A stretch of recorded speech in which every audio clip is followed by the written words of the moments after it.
Hello guys, welcome to my YouTube channel competition guide. आज हम लोग जो है चर्चा करने वाले हैं कोडिंग डिकोडिंग के अंदर। जैसा कि हम लोगों ने जो सीरीज स्टार्ट किया था रीजनिंग का, उसके अंतर्गत हम लोगों ने रीजनिंग का फर्स्ट इंट्रोडक्शन क्लास के रूप में कोडिंग डिकोडिंग का अल्फ़ाबेट्स जो आते हैं उसके प्लेस वैल्यू और रिवर्स ऑर्डर को देखा था। जो भी दोस्त आप लोग जो है प्लेस वैल्यू और रिवर्स ऑर्डर यानी कि अल्फ़ाबेट्स के जो प्लेस वैल्यू होते हैं और उसके रिवर्स ऑर्डर को आपको जो है जानना है तो मेरे पिछले वीडियो को आप लोग ज़रूर देखिए, ठीक है। और मैं डिस्क्रिप्शन में इसका लिंक भी दे दूंगा ताकि आपको आसानी हो, ठीक है। तो चलिए शुरुआत करते हैं कि कोडिंग डिकोडिंग के अंतर्गत जो अल्फ़ाबेट्स होते हैं वो कौन कौन से टाइप्स अल्फ़ाबेट के प्रश्न आते हैं। जैसा कि आप सामने देख रहे हैं कि मैंने यहाँ पे 5 टाइप्स के प्रश्नों को लिखा है, ठीक है। ऐसे तो अल्फ़ाबेट्स रिलेटेड बहुत सारे क्वेश्चंस आते हैं, बहुत टाइप्स के आते हैं, बट यहाँ पे जो कॉमन टाइप के प्रश्न आते हैं, जो कॉमन क्वेश्चन आते हैं, हम लोग उनकी चर्चा करेंगे, ठीक है। यहाँ पे मैं स्टेप बाय स्टेप कुछ एग्जाम्पल्स आपको सेट करूँगा और आपको ताकि जब सॉल्व करें आप रीजनिंग की कोई भी क्वेश्चन को कोडिंग डिकोडिंग के अंतर्गत जो अल्फ़ाबेट्स आते हैं तो आपको इजीली समझ में आ जाए।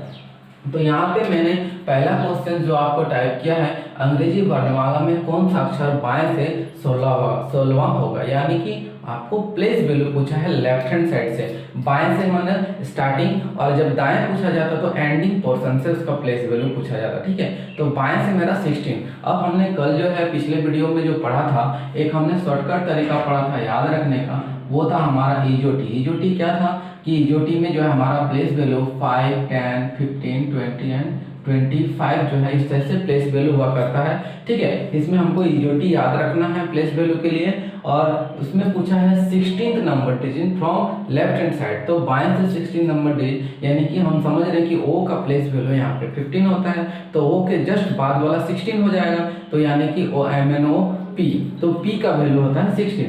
दैट मीन्स यहाँ पे जो आंसर होगा वो पी होगा, क्योंकि पी का प्लेस वैल्यू हमारा लेफ्ट साइड से 16 होता है। तो इजीली हम जब बाएं से पूछा जाता है आसानी से हम जो उसका आंसर दे देते हैं। बट जब हमारा पूछा जाता सेकंड क्वेश्चन में, जैसा कि इसमें क्या पूछा है, अंग्रेजी वर्णमाला में कौन सा अक्षर दाईं ओर से 8वां है। अब इस तरह के सवाल में क्या होता है कि जब एंडिंग से कोई भी चीज पूछा जाता है, चाहे वो नंबरिंग का आपका लास्ट से पूछा जाए या फिर आपका अल्फाबेट से, थोड़ा तो दिक्कत होता ही है, बट आपको जो हम लॉजिक बताएंगे वो बहुत इजीली आप आराम से सॉल्व कर लेंगे। जब आपको राइट साइड से यानी कि दाएं ओर से जो है आपका प्लेस वैल्यू पूछा जाता है, तो आप क्या करना, आपको जो टोटल डिजिट 26 होते हैं अल्फाबेट्स के, उसमें से ये नंबर को जो है आपको माइनस कर देना सिंपली, और उसके साथ आपको +1 ऐड कर देना। +1 क्यों ऐड किया जाता है इसको भी हम आगे बताते हैं। तो सिंपली पहले क्या 26 माइनस 18 18 हो जाएगा, ठीक है। 18 के साथ आपको ऐड कर देना है 19, यानी कि ये जो मेरा 19 निकला है,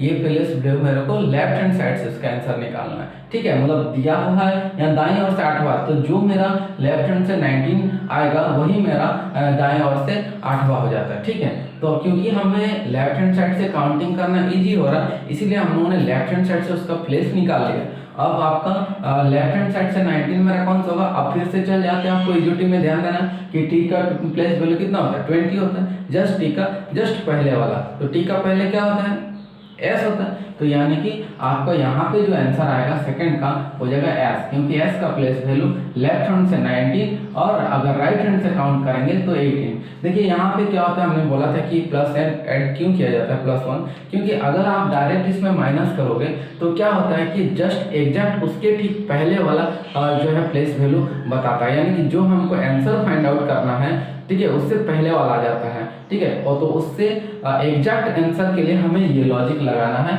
कि आपको टोटल 26 से जो भी यहाँ पे फाइंड आउट करने दिया रहेगा उसको माइनस कर देना +1। ये कब, जब आपका क्वेश्चन दाएं ओर से पूछा जाएगा तो, ठीक है, वरना बाएं ओर से जब पूछा जाता है तो आप आराम से आंसर दे सकते हैं, ठीक। इसके तीसरा नंबर क्वेश्चन बहुत ही इजी है। इसमें क्या पूछा, अंग्रेजी वर्णमाला में कौन सा अक्षर पी के ठीक बाएं है, यानी कि पी का ठीक एग्जैक्टली लेफ्ट, एग्जैक्ट लेफ्ट, ठीक है। क्वेश्चन अंग्रेजी में पूछा था एग्जैक्टली लेफ्ट, ठीक है। तो पी का जस्ट लेफ्ट साइड, तो अभी क्या होता है कि हमें लेफ्ट और राइट समझ में नहीं आता है, तो एक सिंपल वे में क्या करना, आप लोग जो है आराम से आप एक थोड़ा सा लिख लो। अब देखो भाई 1 नंबर का सवाल है, क्योंकि जब भी हम ऑनलाइन एग्जाम देते हैं चाहे रेलवे और एसएससी हो, इसमें एक्यूरेसी बहुत मेंटेन करता है, और यहाँ पे चूंकि ऑप्शंस जो दिया रहेगा वो काफ़ी क्लोज रहेगा, एकदम जस्ट एक एक डिफरेंस में। तो आपको लगेगा आपका जो आंसर निकालेंगे आप अगर गलत भी निकालेंगे तो भी आपके ऑप्शंस में होगा, इसीलिए आपको बहुत ही सावधानी से करना पड़ेगा।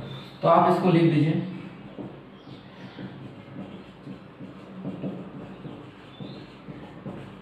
बस इतना ही लिखते हैं। तो इसमें क्या हो जाएगा, P के ठीक बाएं।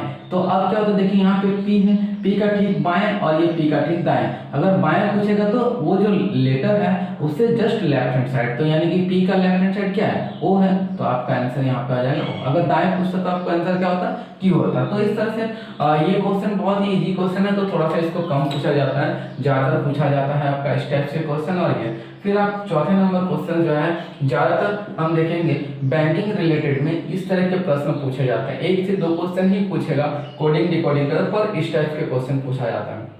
तो इसमें क्या हो रहा है, अंग्रेजी वर्णमाला में दाईं ओर से 15वें अक्षर के बाईं ओर 10वां अक्षर कौन सा होगा, बड़ा कंफ्यूजन वाला इस तरह के प्रश्न रहते हैं, ठीक है, क्योंकि इसमें दाएं ओर भी बोला है और बाएं ओर भी बोला है। तो इस तरह के क्वेश्चन जब दायां बायां दोनों आप एक ही प्रश्न में देख रहे हैं, यानी कि यहाँ पे क्वेश्चन का 2 पार्ट होता है, एक बाएं और एक दाएं ओर। तो आपको क्या करना है, सिंपल है, जो मेरे को प्लेस वैल्यू यहाँ पे क्वेश्चंस में रहेगा उन दोनों का आपको सिंपली ऐड कर देना है, यानी कि 15 और 10 ऐड करने से कितना होगा, 25 हो जाता है। और आपको जो आंसर निकालना है, अगर आप हिंदी में क्वेश्चन पढ़ रहे हैं तो क्वेश्चन का जो पहला भाग है दाईं ओर से, उसके हिसाब से आप राइट साइड से 25 नंबर वाला जो डिजिट्स होगा या जो अल्फाबेट्स होगा उसको आपको लिख देना। तो चूंकि 26 डिजिट टोटल होता ही है, तो उसके हिसाब से अगर राइट हैंड साइड से हम अंडिंग वाला भरा तो बी का प्लेस वैल्यू 25 हो जाएगा, यानी कि आपको इसका आंसर आपका हो जाएगा बी, ठीक है। अगर इसके ठीक थोड़ा सा इसी टाइप के क्वेश्चन आपको नेक्स्ट वाला भी अपने देखना होगा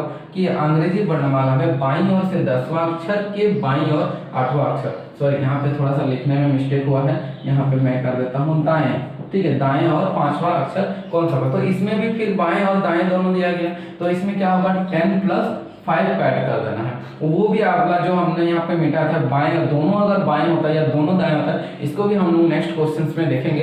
फिलहाल जो हम इस पे देखते हैं कि जहाँ पे बाएं और दाएं दोनों दिया जाए, यहाँ पे भी क्या होता है प्लेस वैल्यू 10 है और 5 है, तो आपको क्या करना है, ऐड कर देना है। तो दोनों का प्लेस वैल्यू दोनों ऐड करेंगे तो प्लेस वैल्यू जाता है 15।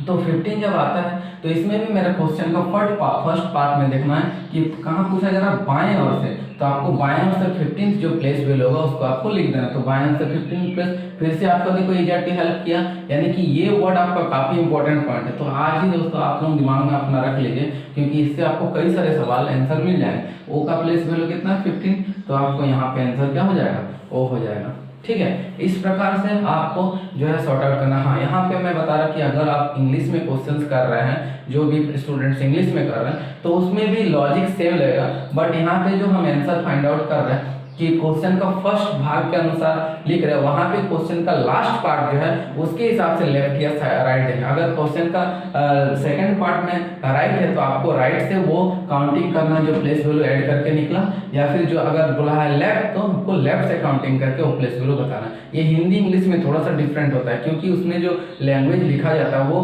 पहले वाला बाद में लिखा जाता है, ठीक है। इसलिए हिंदी में क्या होता है कि ऐड करने का क्वेश्चन का पहला पार्ट के हिसाब से आंसर लिखा जाता है, वहीं अंग्रेजी में जब हम क्वेश्चन को पढ़ेंगे तो क्वेश्चन का एंडिंग पोर्शन में जो होता है उसके हिसाब से हम आंसर लिखेंगे। तो इस टाइप के आपको 5 क्वेश्चन आसानी से आप सॉल्व करें। नेक्स्ट 5 क्वेश्चन को हम देखते हैं, ठीक है। तो चलते हैं अपना नेक्स्ट क्वेश्चन की और नेक्स्ट जैसे कि हम लोग 5 क्वेश्चन देख लिए थे, अब नेक्स्ट क्वेश्चन हमारा किस टाइप में आता है आपके सामने ये है, जैसे कि अंग्रेजी वर्णमाला में बाएं से 22वें अक्षर के बाएं। तो ये क्वेश्चन हमने छोड़ा था जिसमें दो को डबल मीनिंग, तो 2 टाइप्स के क्वेश्चन, 2 भाग तो हैं क्वेश्चन के, बट क्या इसमें डायरेक्शन सेम है, ठीक है। उसमें क्या था, हमारा डायरेक्शन में लेफ्ट एंड राइट दोनों था, इसमें जो हमारा डायरेक्शन है वो दोनों में सेम है, यानी कि पूछा गया बाएं से 22वां फिर बाएं से 8वां। तो जब दोनों में डायरेक्शन सेम है तो हमको क्या करना है बेसिकली, तो इसको हमें माइनस करना है। जैसे कि अगर लेफ्ट एंड राइट बोथ रहता था हम ऐड करते थे, बट यहाँ पे जब डायरेक्शन सेम हो, चाहे वो बाएं से ही पूछा चाहे वो दाएं से पूछे, दोनों में डायरेक्शन अगर सेम है, देखिए डायरेक्शन का मतलब यहाँ पे देखिए ये पार्ट और ये पार्ट अगर दोनों में सेम है तो उस पोर्शन में हमें माइनस करना पड़ता है। तो 18 से अगर हम 22 माइनस करेंगे तो मेरा हो जाता है आपका 14, ठीक है। तो अब हमको जो आंसर निकालना है बाएं ओर से 14, 14 नंबर कौन सा है। तो फिर से हमारा लॉजिक था इजोटी, इजोटी के अंदर हम जो है आराम से पढ़ चुके थे कि ओ का प्लेस वैल्यू क्या होता है, जो है ओ का प्लेस वैल्यू 15 होता है। तो ठीक, फिर ओ के पहले 14 नंबर आएगा यानी कि एन। और हम एक तरीका पढ़े थे जो पिछले वीडियो में, जो हमने 13 के डिवाइड किए थे अल्फाबेट्स को, ठीक है। पहले ए से एम तक, फिर एन से आपका जेड तक। तो इससे क्या हुआ, एन का प्लेस वैल्यू हो जाता है 14। तो इसमें भी आप आंसर लिख सकते हैं। तो आपका आंसर क्या हो गया, एन हो गया। नेक्स्ट क्वेश्चन हमारा हो गया अंग्रेजी वर्णमाला में दाएं ओर से 15वें अक्षर के दाएं ओर, फिर सेम हियर इसी टाइप के क्वेश्चन है, बस आपको यहाँ पे डायरेक्शन चेंज है। दाएं ओर से 15वें अक्षर के दाएं ओर 5वें, यानी कि फिर से आपका जो है क्वेश्चन पे दोनों डायरेक्शन सेम है। तो आपको फिर से यहाँ पे क्या करना है, जब डायरेक्शन सेम हो तो आपको माइनस करना है। जब डायरेक्शन डिफरेंट हो, अगर आपका इसमें बाएं और दाएं दोनों रहता, अलग अलग रहता, तो आपको ऐड करना था। अब आपको इसमें चूंकि दोनों में सेम है तो आपको 15 - 5 करना है, और यहाँ पे आपको क्या हो जाएगा 10th नंबर में जो है। लेकिन यहाँ पे ध्यान देना है, यहाँ पे था बाएं से आंसर हमने लिखा, बट यहाँ पे क्वेश्चन मेरा दोनों और दाएं है, तो हमको जो यही आंसर निकला हमको बाएं से नहीं लिखना है, हमको क्या करना है, जो मेरा 10th आया वो दाएं ओर से 10th। अब यहाँ पे फिर सवाल होता है कि डायरेक्ट आप लिख नहीं सकते हैं, तो आपको दाएं ओर से यानी कि एंडिंग से, कोई बात नहीं, हमने फिर से लॉजिक पढ़ा था कि क्या था 26 से जो है हम लेफ्ट राइट वाला वैल्यू को, राइट का प्लेस वैल्यू को माइनस करना है, +1 करना, यानी कि इससे हम माइनस करेंगे तो 16 और +1 यानी कि मेरा आंसर क्या 17। तो 17 किसके अंदर आता है, देखिए फिर से आपको ये लॉजिक है, ओ के ठीक बाद ओ का प्लेस वैल्यू होता है 15, ओ पी क्यू, यानी कि क्यू का प्लेस वैल्यू 17 होता है। तो मेरा आंसर क्या हो जाएगा, मेरा आंसर हो जाएगा इस क्वेश्चन का क्यू, ठीक है। नेक्स्ट क्वेश्चन की ओर बढ़ते हैं। अब यहाँ पे क्या पूछा है, अंग्रेजी वर्णमाला में अक्षर 10वें के बाईं ओर से 5वें अक्षर, सेम इसी का रिपीटेशन किया है। सॉरी यहाँ पे थोड़ा सा लिखने में मिस्टेक हुआ होगा। यहाँ पे एक थोड़ा सा नया क्वेश्चन को मैंने देखा है, इस तरह के क्वेश्चंस भी आज आ रहे हैं रेलवे में।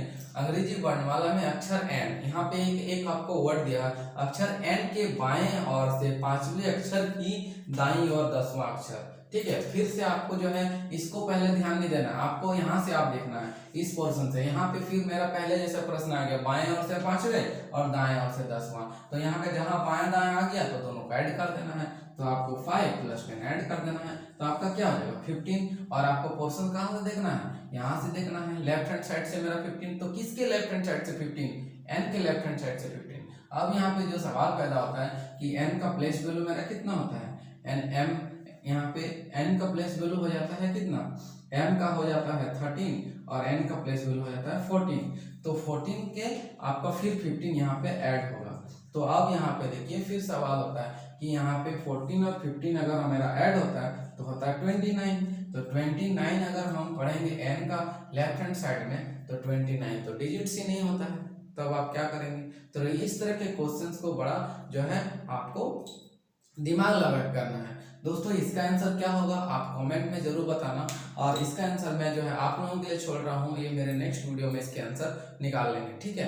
आपको अगर आप अगर आंसर फाइंड आउट कर लेते हैं तो कमेंट करके जरूर बता देना, ठीक है। चलो इसको मैं जो है आपको टास्क के रूप में छोड़ता हूँ। अब नेक्स्ट क्वेश्चन जो हमारा हो जाता है, अंग्रेजी वर्णमाला में दाईं ओर के 5वें अक्षर, दाईं ओर के 5वें अक्षर के दाईं ओर 5वां अक्षर कौन सा होगा, ठीक है। तो दोनों ओर में 5वां और 5वां दोनों में पूछा है, ठीक है, और दोनों में डायरेक्शन सेम है। तो हमें क्या करना है, सिंपली दोनों में अगर डायरेक्शन सेम होगा तो आपका आंसर जो है 5 में जो है माइनस हो जा रहा है और वो हो जा रहा है क्या 0 हो जा रहा है। तो इस तरह के क्वेश्चन आपके नहीं आएंगे, ये भी मैंने आपको, क्योंकि 0 में तो कोई लेटर होता ही नहीं है, होता है क्या, जो भी शुरुआत होता है 1 से। तो कुछ टाइप के क्वेश्चन जो है कभी कभी इनमें अगर क्वेश्चन आता है तो इसमें इस तरह के क्वेश्चन में आपको लास्ट में ऑप्शन आएगा इनमें से कोई नहीं। ये भी ऑप्शन दोस्तों कई सारे क्वेश्चंस में आपको देखने मिलेगा कि 4 ऑप्शन में से 3 ऑप्शन का दिया रहेगा, लास्ट वाला ऑप्शन में होता है नन ऑफ दिस, या इनमें से कोई नहीं। तो आपको आंसर क्या होगा, इनमें से कोई नहीं होता। अगर इस क्वेश्चन में ऑप्शन ये भी रहता कि ज्ञात नहीं हो सकता है, तो भी आपको उस समय अगर ज्ञात नहीं हो सकता है और इनमें से कोई नहीं दोनों ऑप्शन रहेगा, देन उस समय क्वेश्चन में होगा ज्ञात नहीं हो सकता। क्यों, क्योंकि यहाँ पे तो 0 आ गया, ठीक है। तो इस टाइप के प्रश्न काफी उलझन वाले प्रश्न आते हैं। छोटे छोटे इजी क्वेश्चंस है, बट आपको क्वेश्चन का जो मीनिंग है इसको आपको अच्छी तरह से समझना होगा। अगर आपने क्वेश्चन का मीनिंग को सही से समझा तो आपका आंसर एक्यूरेट आएगा, वरना क्या होगा कि आपको एक नंबर का इधर उधर से आपको वो नंबर गलत हो जाएगा, क्वेश्चन का आंसर आपका रॉन्ग हो जाएगा। चलिए ठीक है, आज के लिए इतना ही। नेक्स्ट जो है कोडिंग डिकोडिंग रिलेटेड जो प्लेस वैल्यू क्वेश्चंस था ये मैंने ऑलमोस्ट कंप्लीट कर लिया, ठीक है। और इसके बाद हम लोग देखेंगे कोडिंग डिकोडिंग का जो रिवर्स ऑर्डर के प्रश्न आते हैं या फिर लॉजिकल बेस्ड क्वेश्चन आते हैं वो हमारा नेक्स्ट वीडियो में। तब तक के लिए बने रहे मेरे चैनल में, और अगर आपको मेरे वीडियोस अच्छे लग रहे हैं तो आप जरूर चैनल को सब्सक्राइब करें, अपने दोस्तों में शेयर करें। Thank you.